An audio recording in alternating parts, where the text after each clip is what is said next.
මහ බැංකුව කරන ක්‍රියා මන් දන්නේ මොකද්ද කියන එක. නමුත් අපේ ආයෝජකයන් සහ ව්‍යාපාරිකයන් හොයලා දෙන ඩොලර් ටික අපි නිකරුණේ කාර් වලටම යොමු කරලා ඒකෙන් රුපියල බාල්දු වුණොත් ඒ බාල්දු වීම වාසිය බාල්දු වීමද ඊට වැඩිය අපිට ආදම ලැබුණද කියන එක තමයි හොයන්න තියෙන්නේ. ඉතින් අපි ගිය ගමන කිව්වහම මේකේ රුපියල දෙදරාවි කියලා දෙදරලා තියෙනව නේද?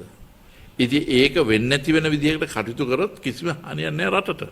නමුත් ඔය කියලා අන්තිමට රුපියල 350ට විතර ගියොත් ඒක එතකොට ප්‍රතිවිපාකේ අපේ ණය තොගයට ඩෙට් ස්ටොක් එකට ඊට වැඩි බලපෑමක් ඇති වෙනවා. දැන් ඒක තමයි මේ ගමන වෙලා තියෙන්නේ. අපි බිලියන් දැන් මේ අවස්ථාවේදී ගිය අවුරුද්දේ බිලියන් 905ක් ආදමක් උපයලා තියෙනවා.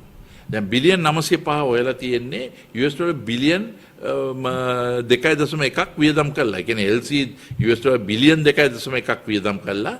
අපි බිලියන් 904ක් හොයලා තියෙනවා ආදමක් වශයෙන්.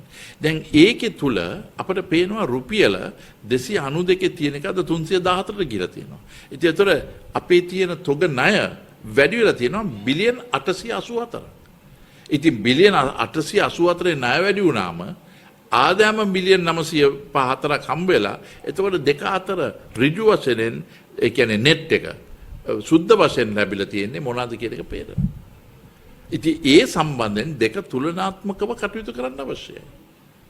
නැත්නම් එක පැත්තේ වැඩි වුණා කියලා අනිත් පැත්තේ රුපියල පාවන බාල්දු වුණාම ඒක ප්‍රශ්නේ ඕක තමයි. මේක තමයි මම එදා කිව්වේ.